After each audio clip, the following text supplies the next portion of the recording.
Halo semua, balik lagi bareng gue Fian Rafael. Dan seperti biasa di video kali ini gue bakalan lanjutin alur cerita yang sebelumnya pernah gue upload. Dan nggak kerasa juga gue udah sampai ke session 29 dari kelanjutan alur cerita Battle Trog Devon ini, yaitu Benua Kaisar. Dan tanpa banyak basa-basi, yuk kita langsung check this out aja alur ceritanya.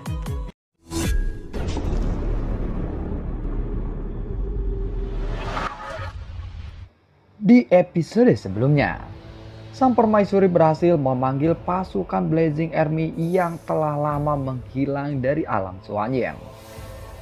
Pasukanku sedang bersemangat sekali dan tidak ada siapapun di dunia ini yang tidak bisa mereka kalahkan.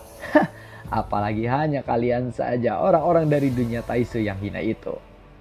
Mendengar itu, jenderal pasukan Blazing Army pun meraung dengan penuh semangat. Jumlah pasukan Blazing Army masih meningkat dan sekarang telah melebihi 100.000 pasukan. Di bawah perang yang sangat besar ini, Xiaoyan pun khawatir seluruh dunia ini akan hancur. Namun, ini tidak membuat Xiaoyan menyadari sesuatu. Apapun yang terjadi, aku tidak boleh melewatkan kesempatan seperti ini untuk bisa menjadi lebih kuat lagi.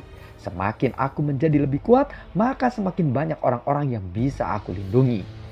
Itu sudah jauh lebih dari cukup untukku, gumam dari Xiaoyan. Xiaoyan pun langsung melihat ke arah medan peperangan. Dengan kekuatan tempur saat ini, dan dengan memiliki banyak klon yang sangat kuat, tentu saja Xiaoyan sudah mampu bergabung di medan peperangan. Pada saat ini juga di sisi lain, Jiuying, naga sisik merah, binatang iblis, semuanya telah tiba di belakang Xiaoyan. Jika dilihat dari kondisi mereka, mereka masih belum terluka di dalam pertempuran sebelumnya. Senior, apakah kalian masih bisa untuk menemaniku bertarung? Tanya dari Xiaoyan. Apakah aku bisa menolaknya? Jawab dari Jiuying. Xiaoyan pun tersenyum dan menatap ke arah Jiuying tanpa mengucapkan sepatah kata pun. Kemudian Xiaoyan melihat ke arah medan peperangan di kejauhan. Entah kenapa, darahku tiba-tiba langsung mendidih dan rasanya aku ingin memakan orang, ucap dari Jiuying. Meskipun Xiaoyan tidak mengatakan apa-apa, tetapi dengan senyuman Xiaoyan barusan, sepertinya itu sudah cukup untuk mengatakan segalanya. Kalau begitu, ayo ikutlah denganku, mari kita bunuh orang-orang itu. Ucap dari Xiaoyan sambil melihat ke arah petarung dunia Taisu dengan nomor urut 11. Yang saat ini masih terjerat atau terlibat dalam pertempuran. Sepertinya pertarungan yang dia alami ini telah berlangsung terlalu lama. Sejauh ini sepertinya tidak ada pihak yang terluka parah. Setelah bertarung dalam waktu yang lama, nomor urut 11 ini sepertinya menyadari ada yang tidak beres. Tidak peduli apa yang dia lakukan dan dia terus menggunakan taktik terkuatnya. Tapi tidak ada yang bisa dia lakukan untuk melawan orang-orang yang ada di depannya ini. Mereka benar-benar kelompok yang sangat menyulitkannya. Dan ketika nomor 11 ini ingin melesat ke arah belakang dan bersiap untuk pergi, para senior dari Labu Bau bermata 9 sepertinya tidak berniat untuk melanjutkan pengejarannya. Pada saat ini sebuah suara tiba-tiba terdengar di belakang mereka. Ternyata Labu Bau bermata 9, peninggalan leluhur Camang ini, tidak terlalu berguna, ucap dari Xiaoyan sambil memegang Labu Bau bermata 9 di tangannya, berpura-pura ingin membuangnya. Setelah mendengar kata-kata itu, para senior dari Labu Bau pun langsung kembali bersemangat. Hei, apa kau bilang tadi? Ucap dari para senior.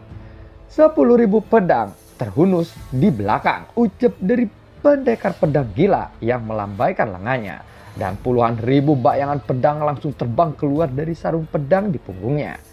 Apakah kalian ingin pergi? Sepertinya kalian tidak akan bisa pergi kali ini. Karena aku tidak akan mengizinkan kalian untuk pergi, ucap dari Sailing Zone.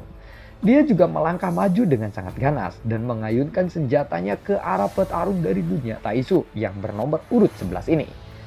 Adik laki-laki, jika aku membunuh mereka, bisakah kamu memberiku hadiah? Ucap dari si rubah iblis berekor 9 sambil memandang ke arah Xiaoyan yang matanya memang terlihat menawan.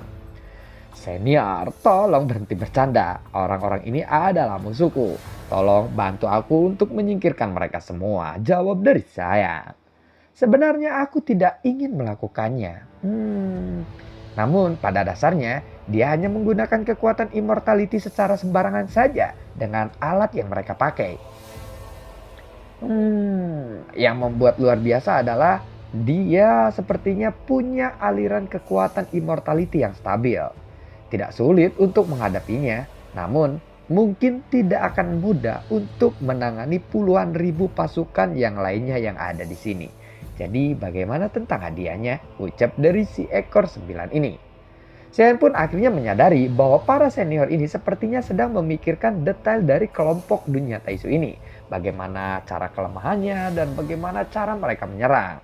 Dan akhirnya secara tidak langsung ucapan si rubah ekor 9 ini membuat Shen sadar bahwa sebenarnya mereka sedang mencari-cari informasi juga.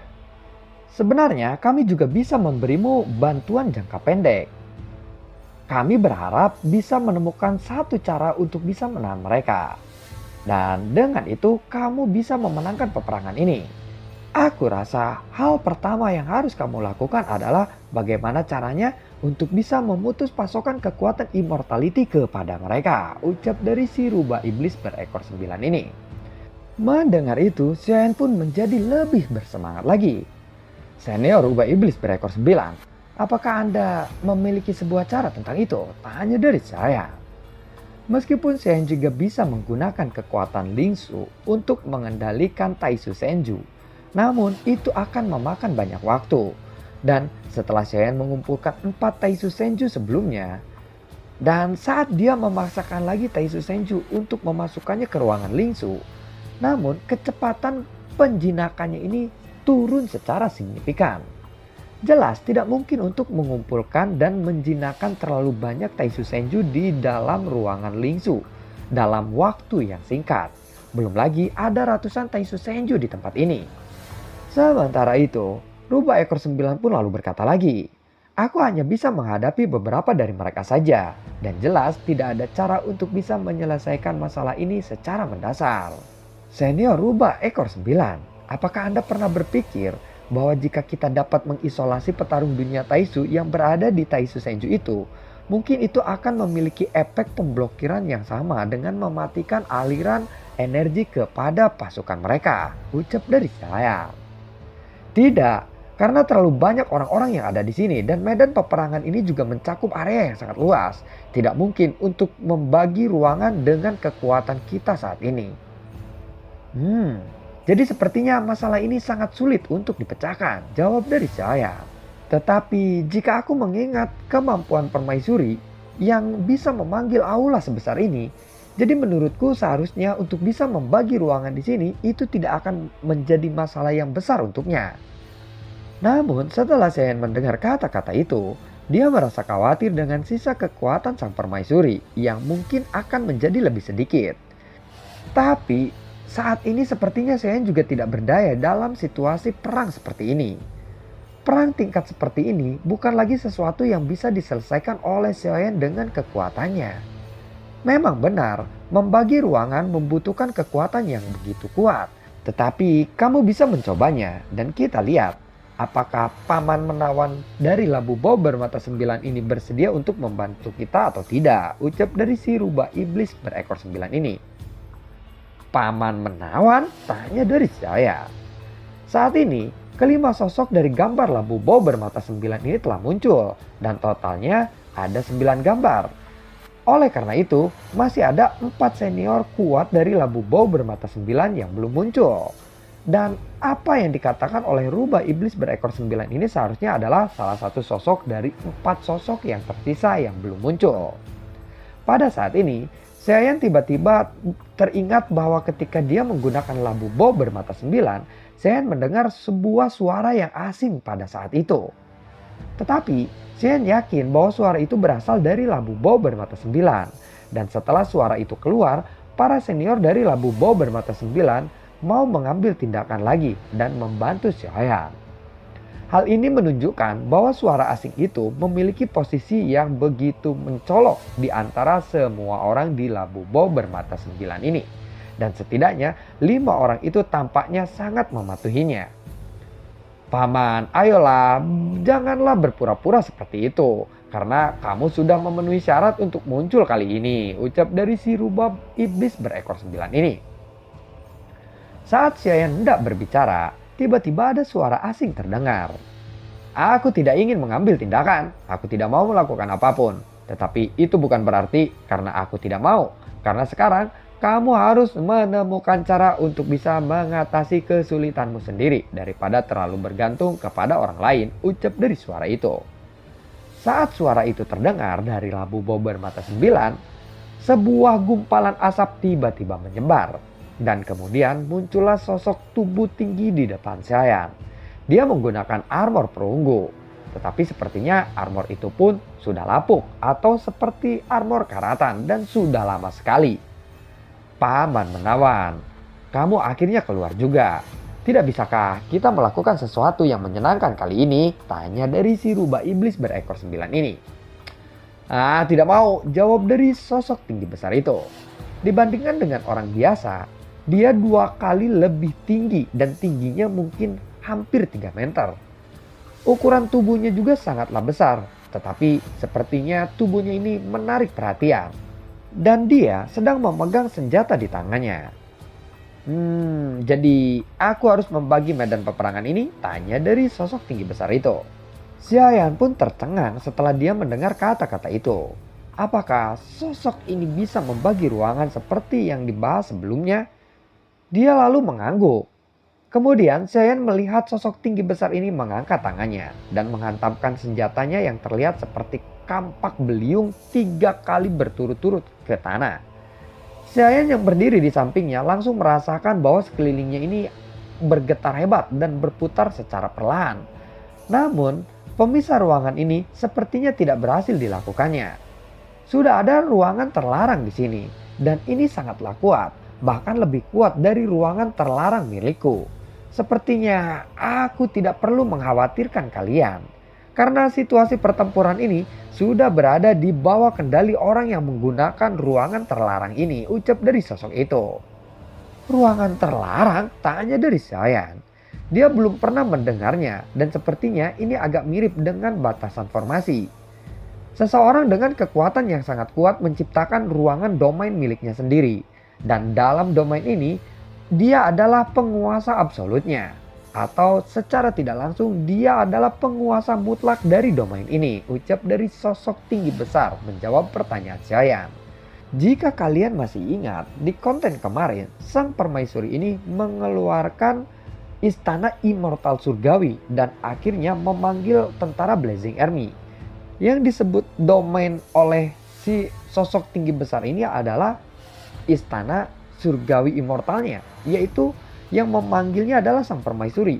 Secara tidak langsung, saat ini permaisuri adalah penguasa yang mutlak atas domain ini. Segala sesuatu yang berada di domain ini, permaisuri lah penguasanya. Saya lalu melihat sekelilingnya dan seluruh istana immortal surgawi ini tidak terasa seperti aula yang besar, tetapi seperti benua yang sangat luas. Karena saya tidak dapat melihat ujung dari istana immortal surgawi ini. Beberapa istana memang terlihat menjulang di kejauhan, namun ini tidak terlihat nyata. Dan menurut orang-orang ini, seluruh ruangan yang disebut dengan istana immortal adalah sebuah ruang atau domain yang terlarang yang ditransformasikan oleh sang permaisuri. Jadi semua ini telah terselubung di domain terlarang milik sang permaisuri. Karena semuanya baik-baik saja, jadi aku akan kembali saja ya, ucap dari si sosok tinggi besar itu. Dia sudah bersiap untuk memasuki kembali labu bau bermata 9-nya. Senior, tunggu sebentar. Senior, tunggu sebentar. Karena senior sudah keluar sekarang, kenapa Anda tidak menggerakkan otot-otot Anda untuk pemanasan dan menggunakan kekuatan Anda untuk membunuh orang-orang yang ada di sini? Bagaimana? Tanya dari Xiaoyan sambil tersenyum. Meskipun dia sekali lagi baru menyadari kekuatan sang permaisuri, tetapi dia juga tahu bahwa sang permaisuri memiliki sisa kekuatan dari jiwanya. Dan jika kekuatannya habis, maka jiwanya sendiri akan menghilang. Semakin banyak kekuatan yang dikeluarkan oleh sang permaisuri, maka akan semakin cepat permaisuri ini benar-benar musnah. Tentunya Xiaoyan juga tidak ingin permaisuri ini menghilang dengan begitu cepat. Dia masih ingin menemukan cara untuk membantu sang permaisuri. Setidaknya Xiaoyan ingin permaisuri mengubah pikirannya dan dia mau untuk bereinkarnasi. Tetapi sosok tinggi besar ini menggelengkan kepalanya setelah mendengar kata-kata itu. Aku tidak suka membunuh orang, jawab dari sosok tinggi besar itu. Sebenarnya dia itu sudah membunuh terlalu banyak orang sebelumnya. Dan aku tidak tahu kenapa dia bisa berubah seperti itu. Seolah-olah dia sudah mendapatkan hidayah. Dan bahkan dia terus melantunkan kitab suci setiap hari. Sepertinya juga dia terlalu banyak nonton berita Islami. Jadi seperti itu ucap dari si rubah iblis berekor 9. Sepertinya banyak aura negatif di tubuhmu itu. Dan aura itu terlalu kuat. Cobalah untuk membaca kitab suci. Pasti bisa menenangkan hatimu, ucap dari sosok itu. Apa? Aura negatif? Nafsu? Jika kamu merasakan tubuhku, pasti akan menemukan bahwa tubuhku ini penuh dengan aroma yang memikat. Ucap dari si rubah iblis berekor 9 ini dan sambil berpose menawan. Dengan dadanya yang menjulang tinggi diekspos ke udara dan kulitnya yang putih memperlihatkan kilauan yang mempesona. Sean hanya bisa menggaruk kepalanya saja dan menelan ludahnya ketika melihat si rubah iblis ini. Apa? Kamu menyebut bahwa aroma tubuhmu yang menyengat itu sebagai wewangian? Ucap dari sosok tinggi ini. Memangnya kamu tahu apa tentang aroma tubuh? Pantas saja kamu selalu sendirian selama puluhan ribu tahun ini, jawab dari si rubah iblis berekor 9. Sosok tinggi bernama Tilau ini tidak menjawab lagi. Kemudian dia mengangkat kepalanya dan melihat ke arah yang jauh. Aku bisa saja mengambil tindakan, tetapi aku hanya akan membunuh 1000 orang saja. Dan aku tidak akan mengambil tindakan lagi setelah itu terpenuhi. Bagaimana? Tanya dari Tilau. Senior, kekuatanmu ini lebih dari cukup untuk membunuh 2000 orang. Lalu kenapa hanya ingin membunuh 1000 saja? Tanya dari Sayang. Kalau begitu aku hanya akan membunuh 800 orang saja. Jawab dari Tilau lagi. Hah? Sudah, baiklah, jangan seperti itu senior. Lalu Sean pun berhenti berbicara setelah mendengar kata-kata itu. Tanpa peringatan apapun, sebuah aliran udara yang kuat membuat Sean dan juga rubah iblis berekor 9 ini mundur beberapa langkah. Ketika mereka melihat lebih dekat lagi, sosok Tiliau sudah bergegas menuju pendekar pedang gila dan yang lainnya. Namun sepertinya lebih enak dipanggil Dewa Kematian saja karena susah panggil Tieliau. Susah. Bus. Sementara itu nomor urut 11 yang mendengar suara hembusan angin dari bawah, dia melihat sosok Dewa Kematian melesat ke arahnya. Armor dewa palsu di tubuhnya tiba-tiba mengaktifkan sebuah pertahanan yang kuat. Kamu pasti tidak akan bisa bergerak. Jangan bergerak, ucap dari si Dewa Kematian ini. Kemudian entah kenapa nomor urut 11 ini benar-benar tidak bisa bergerak. Tubuhnya membeku di tempat dan tidak peduli bagaimana dia melawan, armor dewa palsu di tubuhnya ini menjadi tidak responsif dan tidak bisa bergerak sama sekali. Sayap di punggungnya juga tidak bisa bergerak. Grep. Dewa Kematian langsung mengangkat tangannya dan meremas kepala nomor 11 ini dengan sangat keras. Sosok nomor 11 ini langsung diseret oleh Dewa Kematian. Di bawah telapak tangan Dewa Kematian yang sangat besar, kepala nomor urut 11 ini terlihat seperti sebuah telur yang sedang dipegang oleh tangan. Buar. Namun pada saat yang bersamaan, sebuah cahaya keemasan tiba-tiba muncul dari armor dewa palsu nomor urut 11 ini. Dan semua kekuatan immortality-nya langsung melonjak. Lalu nomor 11 ini bisa melepaskan diri dari telapak tangan Dewa Kematian. Dan kali ini kristal merah di dada nomor urut 11 ini telah meredup dalam sekejap. Itu membuktikan bahwa dia sudah menggunakan kekuatan immortality yang terlalu banyak. Dia lalu bisa melarikan diri, tetapi dia telah menghabiskan semua kekuatan immortality-nya. Kepala nomor urut 11 ini saat ini sudah berlumuran darah dan wajahnya sudah tidak dapat dikenali lagi. Namun dia tidak peduli dengan wajah tampannya saat ini karena kelangsungan hidupnya adalah satu-satunya hal yang paling penting yang telah dia pikirkan sekarang. Bagaimana caranya untuk bisa selamat dari sosok orang itu. Saat dia mendapatkan kembali kebebasannya, sayap di punggungnya tiba-tiba mengepak dengan sangat keras. Dan dia langsung terbang kembali dengan kecepatan yang mencengangkan. Wuss! Mau kemana? Kembalilah, ucap dari si Dewa Kematian ini. Tetapi ketika jaraknya sudah hampir 100 kaki, suara Dewa Kematian ini terdengar lagi. Dan begitu Dewa Kematian selesai berbicara, nomor urut 11 ini yang semulanya ingin melarikan diri tiba-tiba kehilangan kendali atas tubuh dan sayapnya. Dan tiba-tiba sosoknya malah kembali lagi ke tempat semula. Nomor 11 ini pun langsung ketakutan. Dia benar-benar tidak tahu dengan apa yang terjadi dengan tubuhnya dan bahkan armor dewa palsunya. "Pemimpin nomor 1, tolong selamatkan aku," ucap dari si nomor 11 ini. Dan lalu bagaimanakah kelanjutan ceritanya? Nantikan video gue berikutnya dan semoga sehat selalu untuk kalian. Gue juga tidak lupa untuk selalu ucapin terima kasih banyak untuk kalian semua yang sudah mendukung channel ini dari dulu hingga saat ini. Dan gue juga selalu ucapin terima kasih banyak untuk kalian semua yang sudah mensupport channel ini lewat link sawernya di bawah kolom deskripsi. Sampai ketemu lagi di video gue berikutnya. Assalamualaikum dan sampai jumpa. Dadah.